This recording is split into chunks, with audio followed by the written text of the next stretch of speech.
What's happening, boys? We are live. Yeah, I had to restart my machine.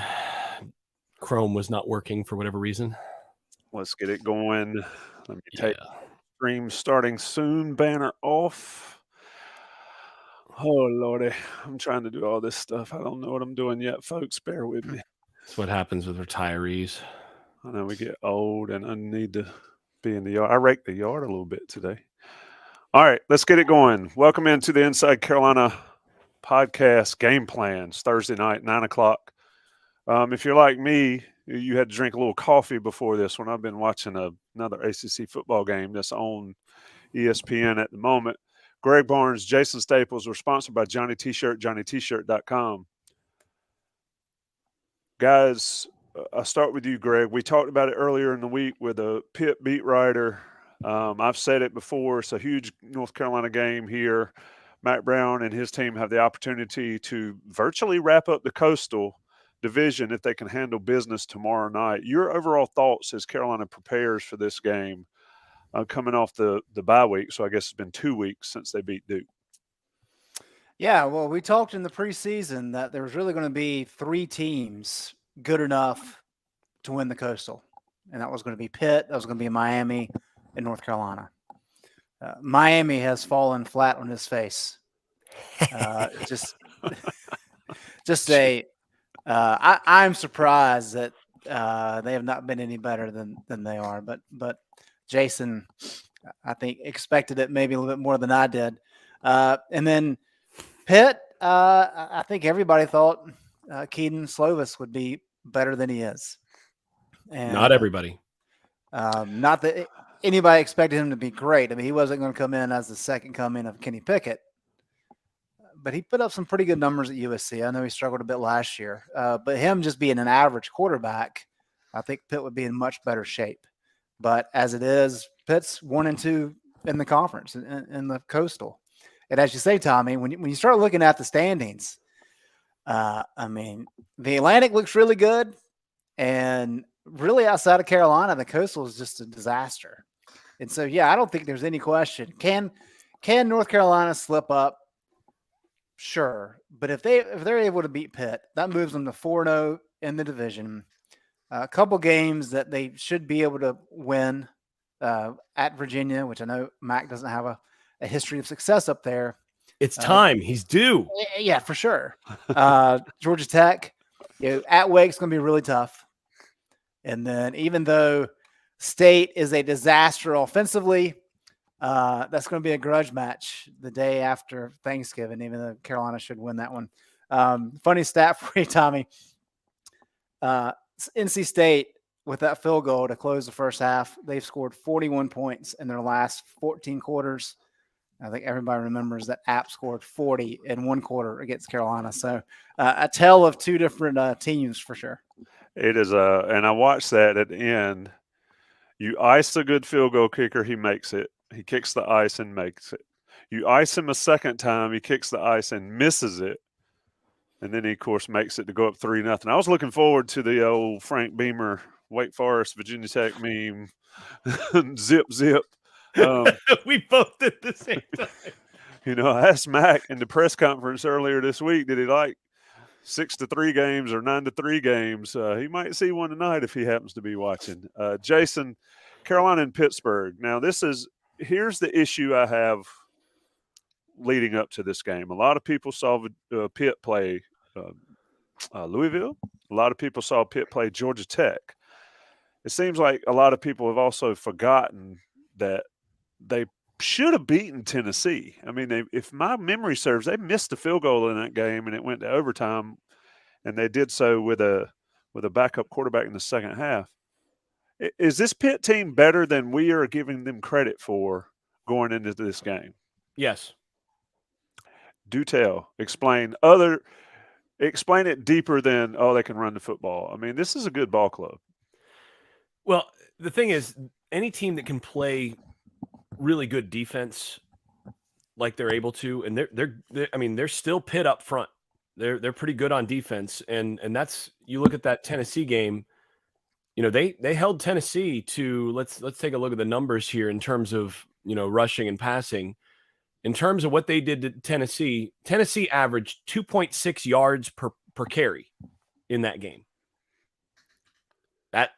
That's pretty good, especially considering against Alabama, Tennessee averaged 4.67 yards per carry. Like that's pretty good defense there. And then offensively, or in the passing game, Pittsburgh held them to 7.7 yards per attempt and 2 touchdowns in the passing game. Alabama gave up 12.4 yards per play in the passing game and 5 scores. So, I mean, those are of course, this is a little bit different, place in the year in terms of Tennessee figuring things out early in the year, I suppose. And, transitive property can be deceptive, but that tells you that this team can play defense. They've been pretty good defensively all season. They haven't given up a bunch of points. You look at their losses. They lost to Tennessee in overtime. Tennessee scored 34 points. Right? That's under 30 points in regulation. That's a good Tennessee offense. They lost to Georgia Tech, and they gave up 26 points. They lost to Louisville. They gave up 24 points.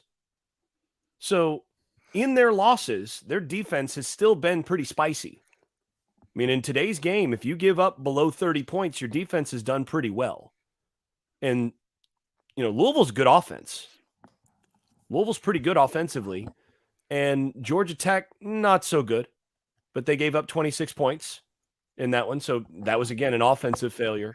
And Tennessee's really good on offense. And to give up under 30 to that bunch in regulation is awfully good. So that's the thing. They're really good on defense. And then they've got a running back who, when he gets hot, is as good as anybody in the country. So, play good defense and run the football has been a pretty good recipe for overall success for a long time. And this is a team that's been able to do that this year, at least in a number of their games. They've not been quite as consistent offensively as they'd like to be, but their defense is going to keep them in games. Greg, that being said, I heard something. I can't remember what podcast I was listening to. They sort of compared Pitt coming into this one like Notre Dame coming into the Carolina game earlier in the year. Struggling on offense, fairly decent defense. Carolina had some success on offense against Notre Dame. Looking at Pitt's defense and how they're able to slow people down, Drake May's a little bit different animal. Let's just get straight into the game plan. And folks listening to this, I'll tack on the Jerry DePaula interview on the backside of this audio if you didn't hear it on the next level with Greg and I on Wednesday via the YouTube channel. But Carolina's got to attack this Pitt defense and force that Pitt offense to have to do something. What's Carolina do differently than they've done all year, if they do anything differently? Or is it just more of the same, more Phil Longo, more of the same going at this Pitt defense? I mean, it's more of the same. I think Pat Narduzzi does what he wants to do. He's very consistent and has done it for a very long time, dating back to his time at Michigan State. He's going to run quarters. He's going to get after you, the defensive front, and he's going to try to get to you before you can get rid of the ball. Phil Longo, as we know, has got the air raid system in place. He's going to take what the defense gives him. Against a defense as solid as Pitt is. Yeah, it's not quite at the level of Notre Dame, but it's probably the second best defense that Carolina's played. Carolina hadn't played many good defenses thus far. And part of that's because they've had to play Carolina, and that skews the numbers a little bit. But they really haven't played any high-level defense. And so that's made it a little bit easier on Drake. That'll be a little bit different on Saturday. I think what we've seen over the years is Narduzzi, he's going to roll the dice, and he's going to take the chance of, you may hit a couple big plays down the field, but I'm going to get enough negative plays where I'm going to be able to get you off the field enough to get the ball back into the offense's hand and maybe get some turnovers. If you look, I think last year was kind of a good example. North Carolina, of course, lost there at the end. They should have won that game. But Sam Howell was sacked 6 times in that game. And looking at the numbers here, Pittsburgh put him under pressure only on 13 of 43 dropbacks. So the offensive line did a really good job. Sam was sacked 6 times, but he still completed 5 of 7 passes for 130 and 2 touchdowns, along with an interception. But Narduzzi's looking at it saying, okay, well, if I can get 6 sacks and an interception and 13 dropbacks where I'm able to get him under pressure, that's pretty good. Now, what do we know about Sam Howell? Sam Howell was a gunslinger, right? He held on to the ball much longer than he needed to. And against this type of defense, that can get you into trouble. And we saw that during Sam's career a little bit. Drake's a different animal. And Drake has showed an ability to get rid of the ball quicker. He showed an ability to spread the ball around more. And so I think there's an opportunity here. Yeah, Carolina's going to take some shots down the field. I mean, Drake has proven he can do it. That's kind of a game changer if you can hit a few of those big plays down the field. But it's also an opportunity where when you know that defensive line is trying to get after you, especially if you're behind the chains, there's a lot of opportunities over the middle, some of those quick outs, some of those slants, just to get rid of the ball, pick up a few yards. And as long as you're ahead of the chains, you have to feel pretty good about your ability to keep the ball, keep pressure off of Drake, and be able to use that running game a little bit. Jason, what's the honeypot in this game for Carolina? And is Drake Maye's ability to get rid of the ball on time and quicker, is that the biggest difference between him and Sam Howell, at least facing a defense like this? Does it make it a lot easier for Drake in a situation like this where Pitt's defense is going to do like Greg said? They're going to do what they do, and you've said it before. Is Drake Maye's ability to process quickly and get it out the difference in this one? Muted. Mr. Doctor's muted. I love being able to say that. Some of the I think that's one of the biggest differences there. I think it is the biggest difference between him and Sam in terms of what they bring to the table. I mean, Sam was a great deep ball thrower. I mean, that was his big plus trait, is he was excellent to elite as a deep ball thrower. But that also is something that if you lean on it too much, you hang on to the football a little too long, waiting on it. I don't think Maye is quite as good a deep ball thrower as Sam was. He's a good deep ball thrower. Actually, he's a very good deep ball thrower. Maybe not elite yet at this point in his career. I think he can get there. But in terms of how much more quickly he makes decisions and gets the ball out, that makes the biggest difference. I mean, you notice just watching the offense with Drake Maye rarely looks like anything comes all that difficult, all that hard. Like things tend to look like they're coming pretty easily for them. And a large part of that is just a quarterback getting the ball out to the right guy, and things look real easy when that happens. When you get the ball out to the right guy on time and put it on location, offensive football looks pretty easy. And that's why he can make it look easy at times. So the thing is, the couple teams that have really been able to quicken his decision-making process a little bit. There've been 3 teams this year been able to kind of quicken his decision-making process a little bit with some pressure. And in those games, those have been the games that have, he's not been entirely dominant, right? Notre Dame, they got some pressure on him a little bit, and he did a lot of great things, but again, not quite like what he did to, say, App State. Miami got some pressure on him, got a couple turnovers out of it. One of which, his arm got hit and, ball just fluttered as a result. Duke got some pressure on him last week, and that led to some lulls in the middle of the game that nearly cost him. So, yeah, I think that's the thing that separates him and distinguishes him. But they've also got to protect him and be able to run the ball enough that he can still do what he does best. So getting it out quickly makes things look a lot easier, but if you're under pressure, you're still under pressure.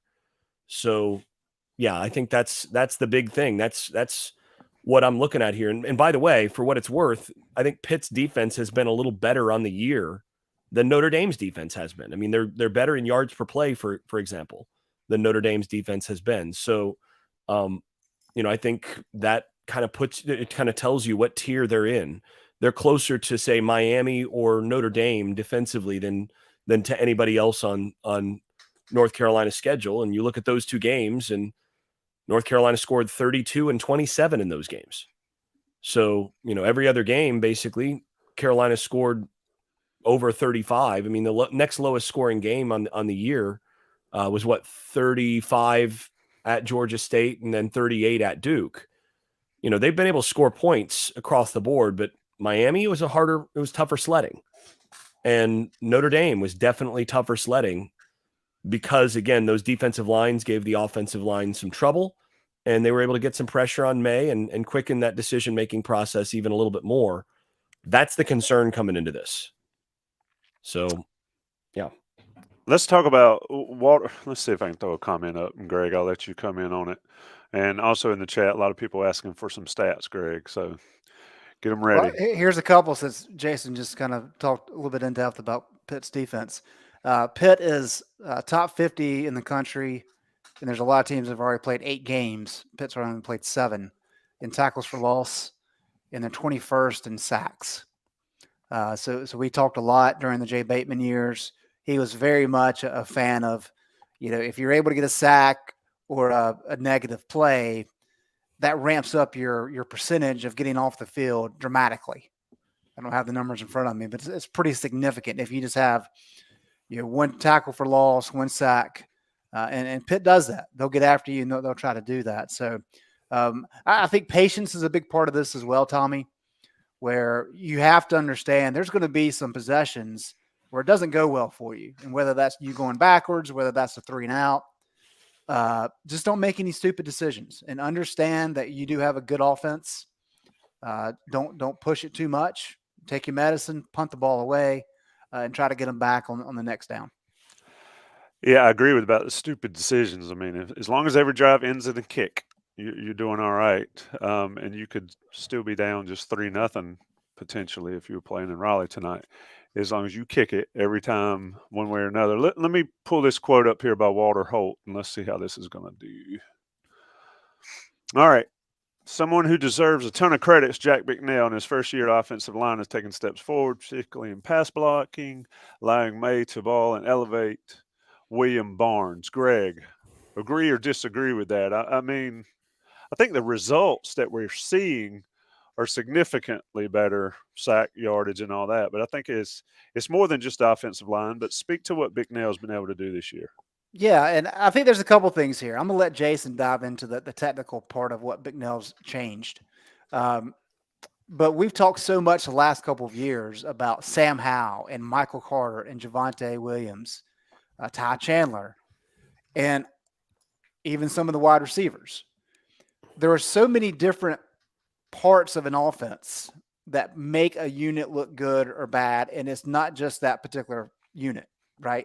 So when the running backs are special, like Javonte Williams was and Michael Carter was, and you got a really good wide receiver and you've got a uber talented quarterback, the offensive line can be mediocre to average, but there's enough production there where the offense still thrives. And then you have a year like this year where we know Drake Maye is very good. I'm not expecting him to be in New York, but I mean, his name's going to be all about the Heisman next year. He should be in New York. He may be. We'll see how things end up. He won't be, but he should be. Team wins. Well, I mean, they keep winning. But running back wise, this group has a ways to go. And this group, they've got some talent, young talent, but this is not the running back room that we've seen the last couple of years in Chapel Hill. Tight ends are good. Wide receivers have done pretty well, but I think a lot of that is Drake beyond Antoine and Josh.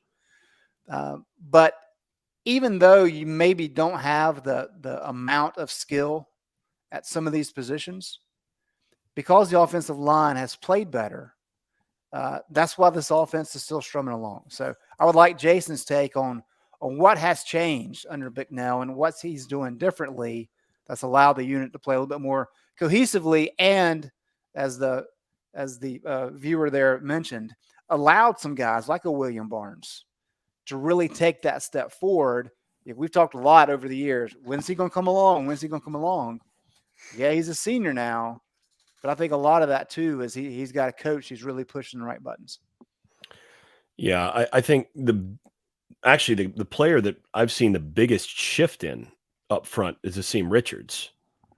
That guy's playing really good football here. I mean, I feel like Bicknell has kind of unlocked him. Yeah, actually, that's a good word. It actually just came up on the screen. Luke Walker there unlocked something in Asim Richards. Yeah, that's exactly right. That's the right word, that he has managed to really get Richards to understand the position and the footwork of it, and to be much more consistent with his fundamentals, with his hand placement, with his footwork, even down to stance. And that's the thing for me, is watching the offensive line.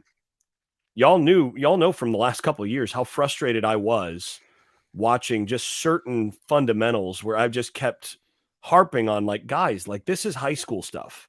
Like, this fundamental, you can't have a stance like this. You can't have a second step that looks like this. You can't have a kick set in, pass protection that looks like this. You can't just turn your shoulders in pass protection from the tackle position, in pass protection, and just give guys a soft shoulder. There's so much that on those fronts that I feel like Bicknell has just been more detail oriented in terms of requiring that guys do things correctly on some of those things. And you're seeing just more consistency in the fundamentals on that. Now, it's not perfect. There's still those frustrating moments and times, but they're a lot more consistent. I do think also, you've got to think about their, just in terms of the overall cohesion of the group. Last year, center was a turnstile, because not only did you not have quite as good a center, Gainer's a better center than they've had in a while, but they were so banged up at center last year on top of that. I mean, those guys were, playing at like 60%. So that also is a factor in them being better, because they're not having to compensate for that on the interior, which is a factor as well. And then the final thing, I think they've done a much better job of handling twists and stunts and things like that involve the quick communication that you have to have on the on the offensive line. They've not been perfect with it. There've been some moments, but just overall, they've done a lot better on that as a whole. And so, yeah, I think Bicknell deserves a lot of credit for a lot of those things. Let me ask you, and somebody mentioned Corey Gainer's being there has solidified that and given them some cohesion there, and he's the old guy out there, and it's always good to have a guy that's been around forever. But Jason, let me stay with you on that part. You mentioned the twist and all this. Pittsburgh, and I admit I don't watch it as detailed as you, but does Pittsburgh use a lot of that stuff, twist, all those fancy things, that eye candy against the offensive lines, or do they just straight up beat their man one-on-one? How will Pittsburgh attack Carolina's line, and will Carolina be able to handle it, in your opinion? Well, they did it a lot last year because they knew North Carolina wasn't any good at it. So it's one of those things where if you were a defensive coordinator the last couple of years, even if you tended not to call a bunch of twists or a lot of stunts up front, you'd see North Carolina on the schedule, you'd pop that tape in and you go, well, looks like this week we better install a couple stunts, a couple twists in here, because it was almost automatic pressure last year when teams did it. So, and you go back and you watch last year's game, and they did it last year a number of times. But, they're a one gap, very aggressive scheme on the defensive line. In a lot of ways, they are on the defensive line. A lot of what Gene Chizik has traditionally liked to do with his front four is just turn those guys loose in one gap and just see how quickly they can, beat a guy into the gap and get upfield and wreak havoc, and allow the linebackers to just clean up whatever mess those guys create up front. That's what they do. And they do a good job of that. And normally against teams that are not, struggling to pick up stunts and twists. They're not going to do it as much as like Wake Forest typically has done it, some of those teams. But they'll do it. If you start to show signs that you're struggling to pick it up, they'll definitely do it, and they'll bring some looks like that. It's not their default because they've got such good talent at the ends, and they get upfield really well, and they run sort of their base. Just get in your proper gap track and hit it. They do that really well and really aggressively, and they coach that well, and they play hard there. That's their bread and butter. But as any pressure defense, they'll mix in some of that other stuff. Seems like in years past, Greg, Carolina, and we can talk about this before we flip it after the break. I mean, Carolina's had success deep against Pittsburgh, having time to throw and all that. One thing we did not talk about with Jerry DePaula is Pitt's secondary. I know they've got some players back there. A lot of people got used to seeing Carolina just being able to throw over the top to get, easy points against Pitt. I mean, you mentioned Drake Maye a couple weeks ago about his passing statistics downfield.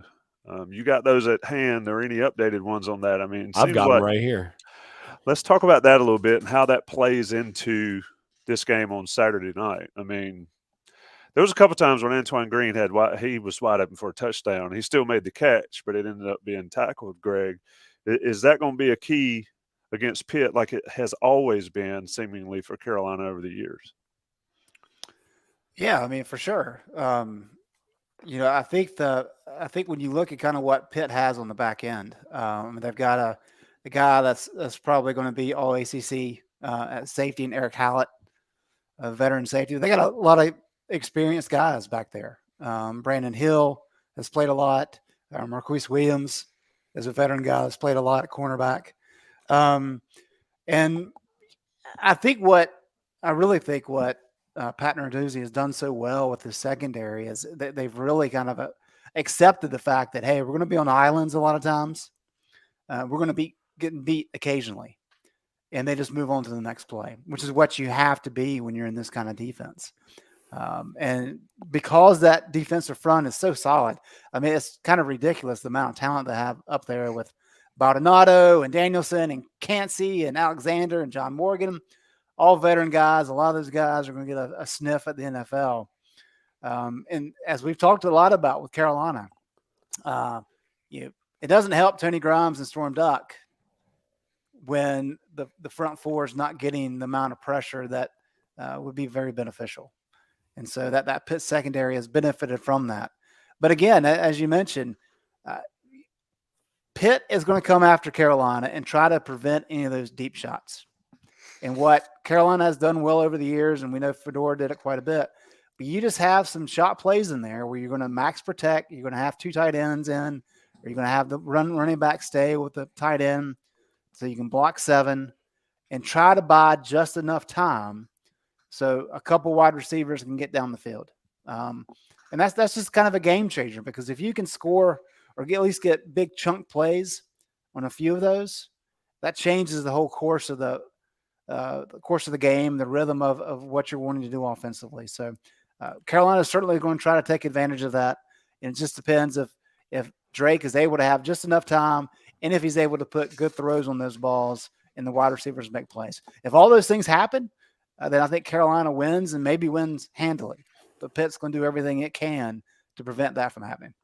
Jason, you said you had the numbers at your fingertips. Why, when you're talking about the numbers, answer me this as well. Is the player of the game receiving-wise going to be Antoine Green or a tight end, in your opinion, when you're talking about these numbers? To me, it's Green. Yeah, I think Green is one of the probably 3 most important players in this game in terms of the offense. He's got to have himself a day for Carolina's offense to be what they want it to be in this game. Because of some of the stuff that they like to do in terms of press and how much availability there is for some deep shots if a guy can actually win one-on-one. And if Antoine Green can win a few matchups one-on-one down the field, that changes his game. especially if he can win, off the line of scrimmage and get some space early where Maye can get the ball out quickly like you want, where he's not waiting to throw the ball downfield deep, but he's hitting the back of the drop and just letting it fly. That's when you can really put up numbers against this kind of defense. And not a whole lot of people have been able to do that to them so far this year. I mean, again, the numbers that I had with Tennessee that I quoted earlier in the show. Look at what Tennessee did to Alabama, coverage wise, downfield. I mean, they torched those guys on deep throws, and those guys were not wide open. They were not running free. They were not just running away from Pitt. So you got to be conscious of that. This is not a secondary that you feel like you can just, line up and make sure you protect the quarterback and your guy can, run by their guy in single coverage. They're going to, do what they can to.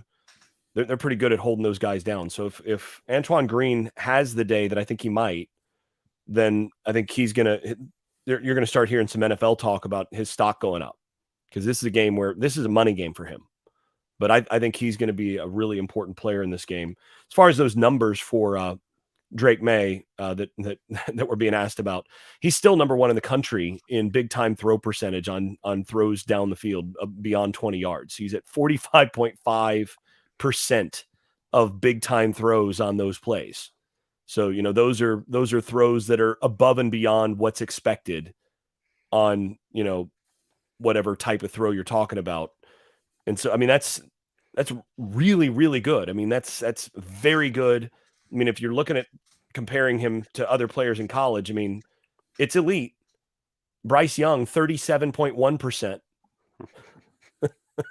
Right. I mean, he's pretty good. Last year's Heisman Trophy winner.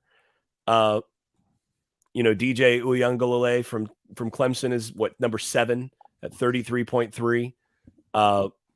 You've got some good names on that list, but he's leading that list for a reason. And still 25 of 43 for 58% completion percentage on those throws. But he has taken a little bit of a dip because he's now got 3 interceptions on those throws, 9 touchdowns, 3 interceptions. So it's a little bit down from what it was earlier in the year. So in terms of the numbers, definitely elite there as a 20 plus yards down the field thrower. And you can definitely talk about him as already being there. For me, the difference between him and Howell as a true deep ball thrower, Howell was elite in what are called bucket throws. So drop him in the bucket. Yeah, it's where you're throwing not just 20 yards downfield, but 35 yards, 40 yards downfield, and you're just kind of letting it go and letting your guy run under it and trying to throw it to that outside shoulder and locate that to hit a guy in stride or in the place where only he can catch it. And Howell was truly elite on those throws.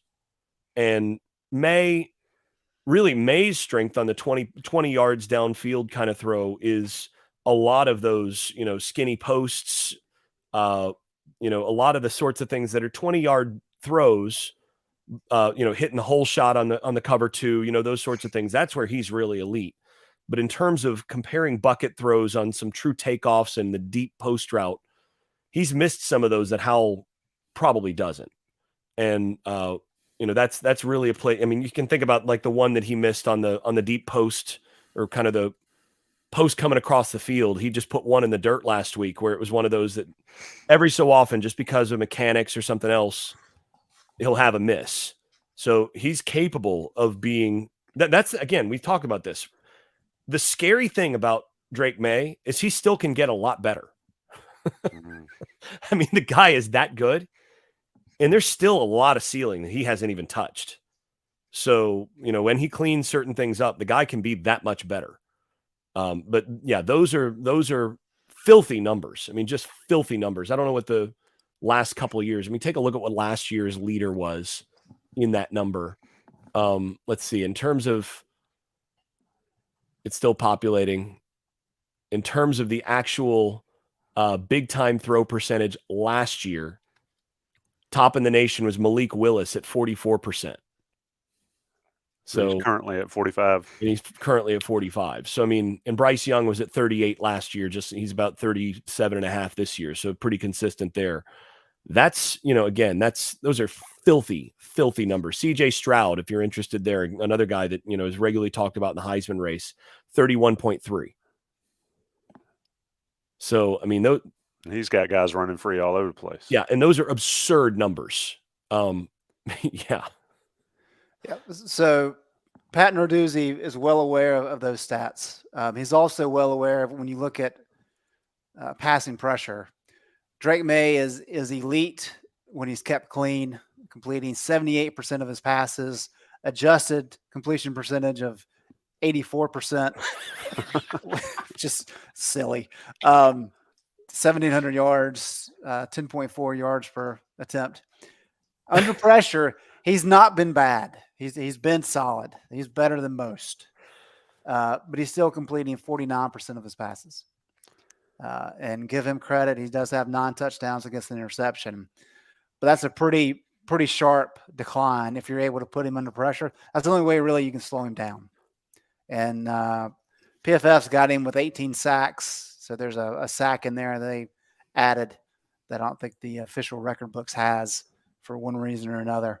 But Narduzzi's looking at that, and that's one of the reasons why whoever the backup linebacker was that said earlier this week, they're going to hit him. They're going to hit him hard. They're going to hit him often. If he doesn't get back up, if he doesn't get back up, that's not their problem. I mean, we've heard that over the years from NC State. I mean, they said it before the Marquise Williams game years ago, and Marquise didn't come back to that game. So that's your game plan. Put pressure on Drake, hit him often. Try to at least get him thinking about pressure coming, even if it's not. And I think that's the key to the game plan for Pittsburgh and trying to slow down this Carolina offense. Yeah, we've talked about that. We haven't even mentioned Josh Downs, and I'm not going to get into a Josh Downs discussion because we don't need to, because we know what he brings. I think something that C.L. Brown in one of the media sessions earlier this week was talking about is who benefits most, Antoine Green or Josh Downs, from each other's play on the other side. I think this is a game where we might see them both benefit.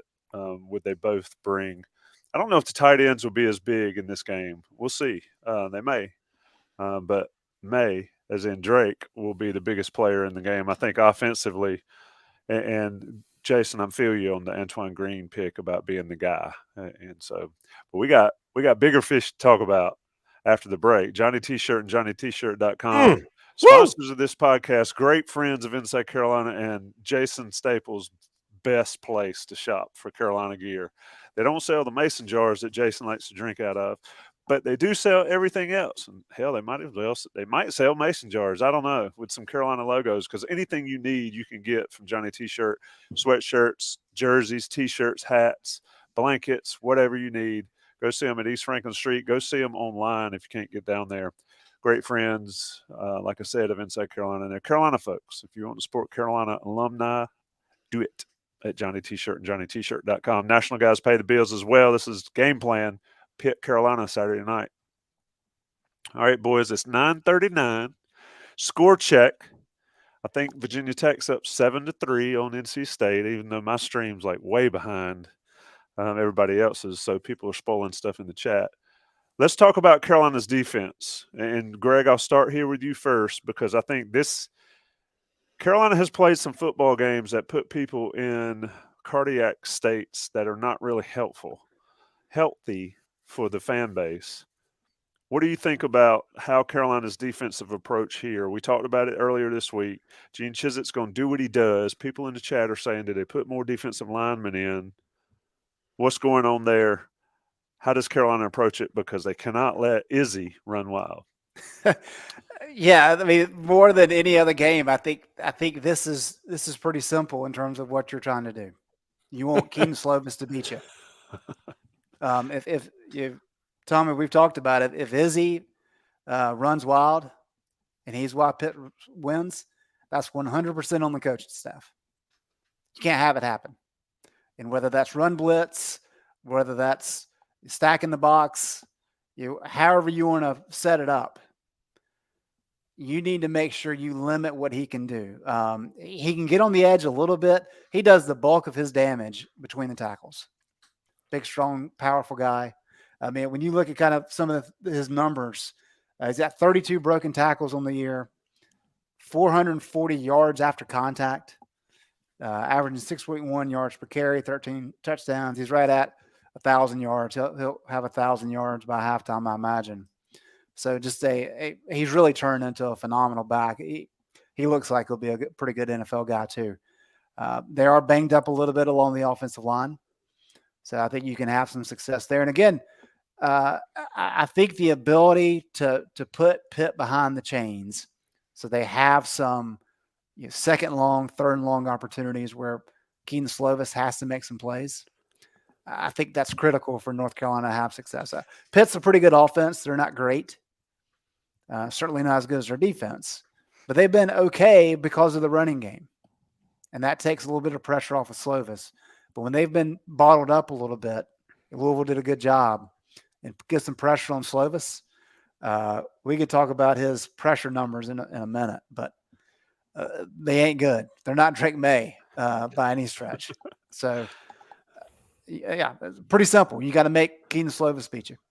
I think I'm about to see the touchdown pass everybody's talking about. Virginia Tech just got another false start.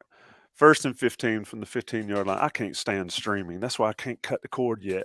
I mean, between Twitter and this stuff, I'm so far behind, and there's the bomb. Jason, that looks like what Carolina will need to do against Pitt on Saturday night. Defending Pitt, I mean, you got to make Slovis beat you, like Greg says, but it's not that easy, is it? Especially if you're not going to stop the running game, which they haven't all year. It's real simple. What you're DC right now? We just hired you as defensive coordinator, analyst, consultant. What are you doing in this game? Well, I've spent you're hiring me the night 2 nights before the game. 2 nights before the game, you've been a Madden and college football 2K All-American. Man, I'm not liking taking over 2 nights before the game. I'll tell you that, because give me the bye week, and I'll have spent the entire bye week working on my defensive lines, run fit fundamentals and pad level and second step to make sure that they're fitting those gaps correctly, so that I can just turn my big guys loose and cause some problems. That's what I'm doing. This is a game where I'm playing probably a lot of cover 7 type stuff like they've done in certain games, which is, again, it's a man match quarters type look where you're letting your corners play one-on-one on the outside. If they're going to take vertical releases, the corners are going to play one-on-one. And then basically, unless there's a vertical threat, the safeties are able to come down and fit the run. Because I've got to get my safeties involved in the running game, and I want them down there. Anytime a run plays coming to their side, I want them coming down. And I'm doing a lot of that, and I'm doing a lot of rotate out of that when you feel like they may have something dialed up specifically for that look. You rotate out of that into a robber look so that you're going single high, deep safety, and again bringing a safety down so that you've got an additional guy in the box as much as possible. I want that extra guy, and I want my +1 in the running game as much as possible. Slovis is not a runner, which is helpful. And as far as I'm concerned, I'm okay if they have 2 or 3 deep shots that connect, even 1 or 2 for a touchdown. I'm okay with that as long as Abanikanda doesn't go off. The way I lose this game is if Abanikanda goes nuts. And so as far as I'm concerned, I'm selling out to try to ensure that I force him off of those cutback lanes that he likes, and that I don't give him clear shots into the backers. The more you can kind of make him deal with trash in the backfield and at the line of scrimmage, the better. It's super simple. And you look at their games. I mean, the games that they've won and lost, it's been a pretty consistent theme. Against West Virginia is the only game that they didn't really run it well.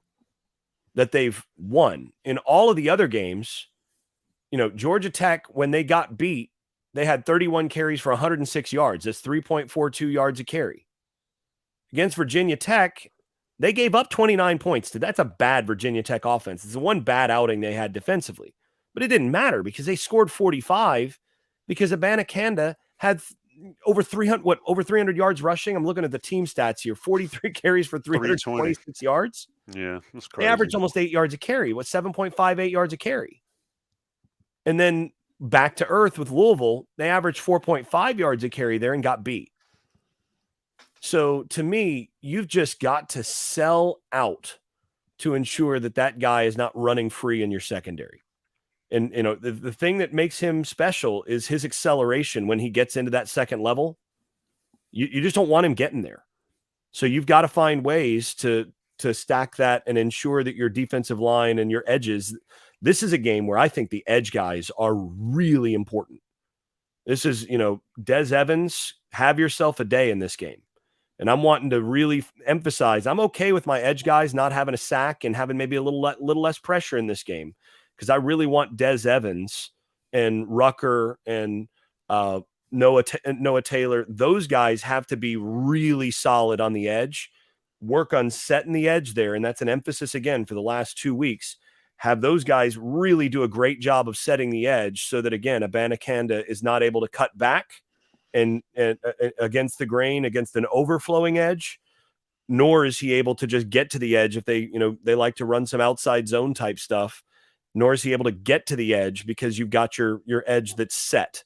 The more that's the case and the more you can kind of force him to deal with your D tackles and all that, the happier you're going to be. Yeah, you're talking about, he can fly. I was watching some highlights of him, and I swear I listened to everything in time and a half speed. I thought I had it on time and a half speed on YouTube, and I did not. He can go once he gets in the open. So, Greg, a lot of people talking about Travis Shaw, Kevin Hester, Reva Hasek will be missed. I mean, who has to be big in this game aside from the edge guys? I think missed tackles might tell a tale here, because if Carolina has a lot of them, especially in the gaps in the middle of the field, then Abanikanda is going to have 250 pretty easily. Yeah, I really think it's a situation where you've got to have good linebacker play. And as Jason said, you're probably going to see the star come up and play a lot in run support. And those guys just have to be very gap sound.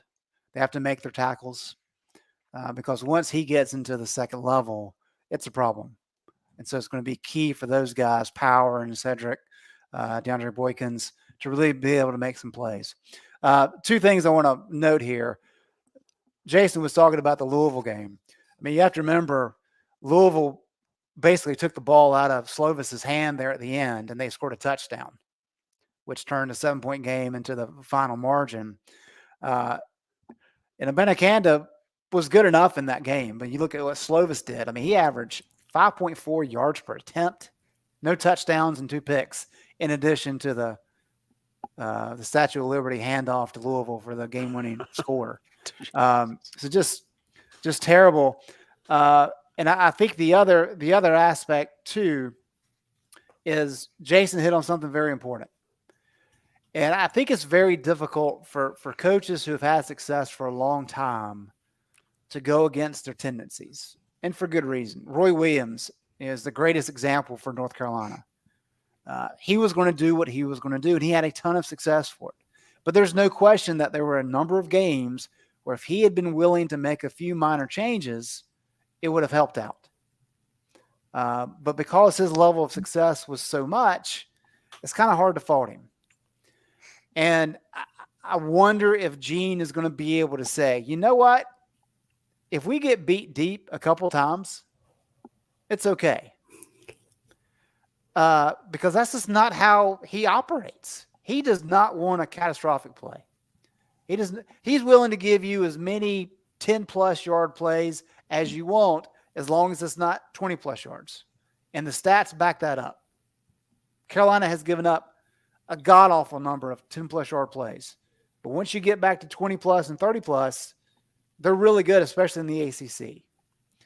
But this really is one of those games where if you're determined to take away the run, you can't have the Miami game happen.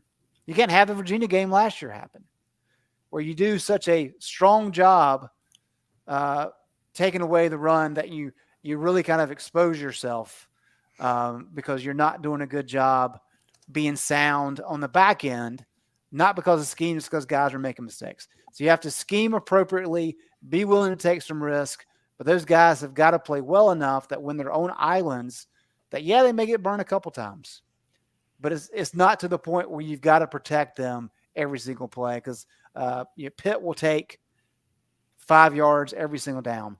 That gets to the other point, and I'll shut up after this, Tommy. Pitt is top 10 in the country in time of possession. What we saw against Duke, what we saw against Miami, Pat Narduzzi wants to take the ball and run and hide if he can. That keeps his defense fresh. They're really good. He can kind of control the game old school. Time of possession is not a big deal. Really, there's no correlation. Jason doesn't need to give us his doctoral thesis on that. We've heard it enough, and it's accurate.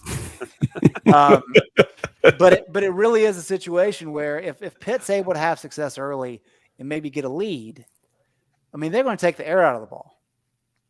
And that also takes the ball out of Keaton Slovis's hands to some extent. So this is another game where if Carolina can hit on some of those shot plays early, have some success early, that really changes what Pat Narduzzi wants to do. And that's what this game is about. You've got to set yourself up to put the other team out of the position they want to be in, get them out of rhythm, make them uncomfortable. And I think that's how Carolina wins the game.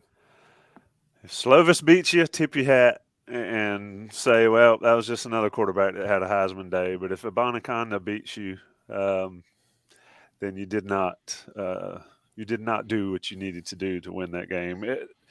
It's going to be a shootout. I have a feeling it's going to be close.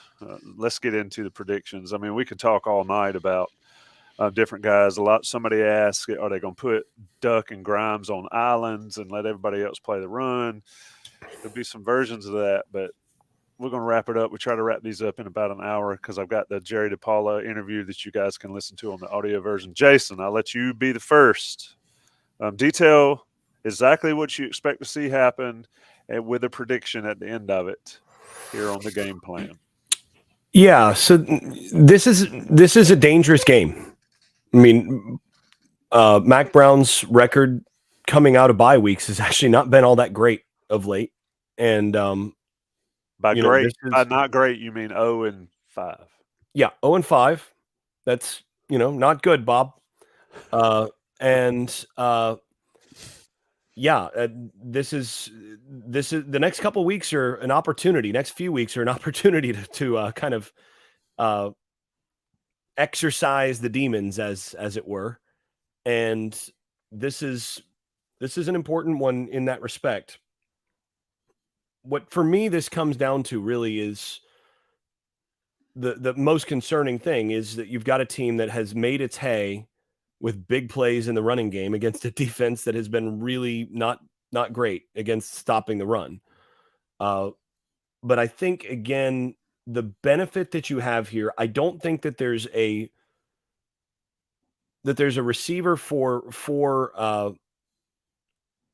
Pitt that really scares you. I mean, they can make a few plays, but you're okay with that. There's enough of a lack of balance there, I think, in terms of how their offense has been this year, that I think if Carolina just decides to sell out against the run like they have a couple times this year, that they'll have decent enough results. And so that's kind of what I'm expecting. I mean, I think defensively for this game, I'm trying to pull my numbers up here.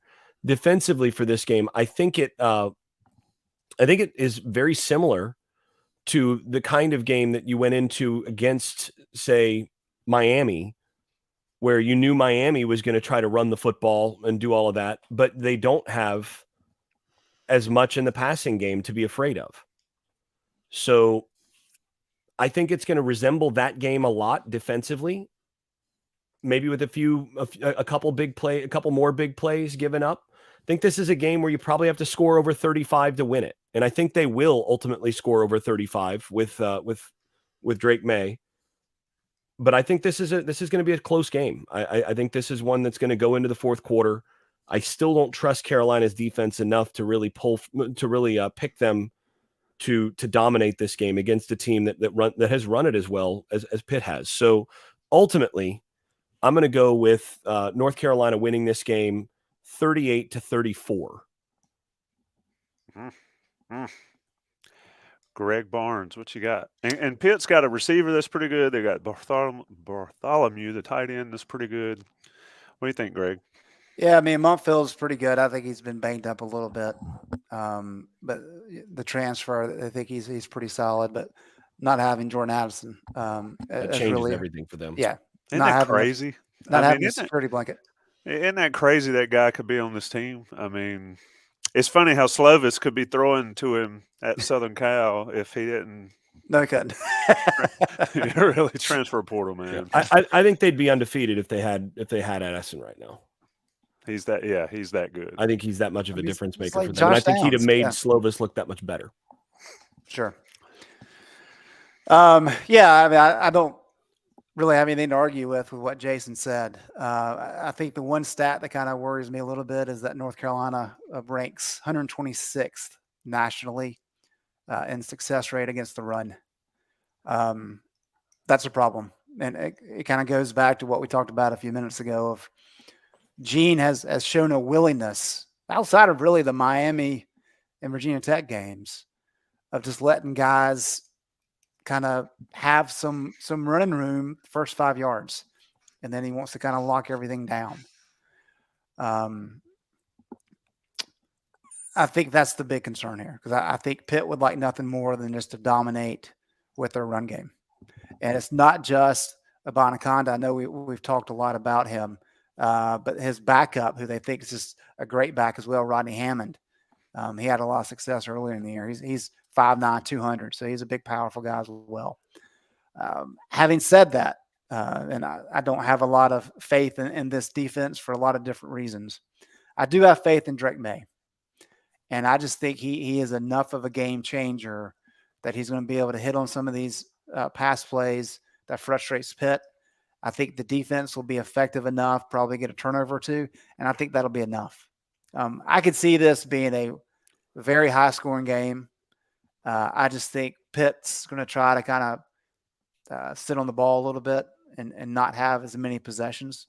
And because of that, I've got it at 35-31 North Carolina. I think Carolina gets over the hill.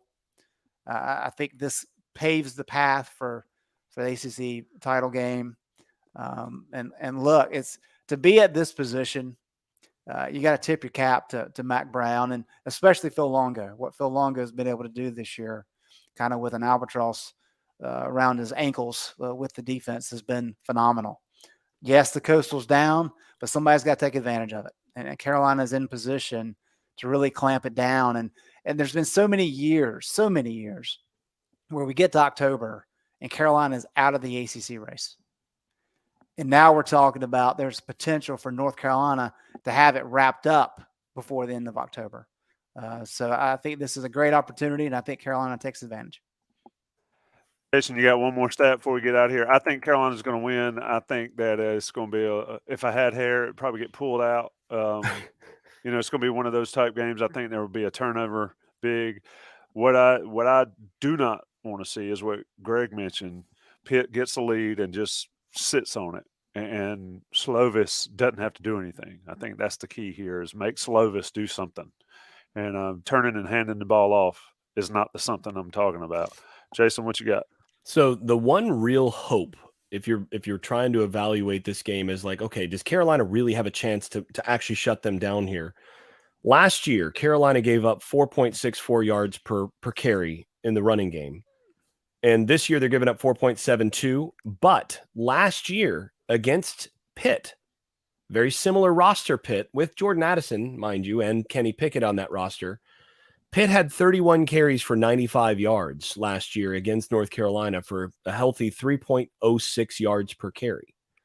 So this roster of Carolina defenders has actually had success against largely this roster of Pitt in terms of Pitt offense. So if you want to take something in terms of hope that they may be able to come out and actually limit that running game, they had some success doing that last year. Mind you, a different offensive coordinator and all of that. But that suggests that, if they really focus on it and buckle down and play sound, that they actually could do it. I still don't believe in him enough to pick him to do it in this game, but that means it's not impossible. Not impossible. The Game Plan podcast, always possible, with Greg Barnes and Jason Staples bringing the heat. We're sponsored by Johnny T-Shirt and JohnnyT-Shirt.com. Shout out to the 200 plus. A lot of faithfuls in there. Got to get a lot of new people in here. Make sure you're subscribed to the YouTube channel if you're watching this, and click on that subscribe button, like, review, all that stuff on the podcast channel as well. We'll be back day after podcast. Good gracious, 8:00 game in Chapel Hill, 8 a.m. day after. I don't know why I agreed to those with Buck Sanders and Jason Staples. But we'll be doing it. Greg Barnes and I will be back next week with Next Level. Got On the Beat, got a ton of stuff. Taylor Viplis tomorrow with one of his podcasts. Guys, it's been a pleasure. It's always fun to talk football. It's always good to be watching another game on the TV when you're talking football. Looks like Grant Wells for Heisman's gaining steam, boys. Appreciate y'all.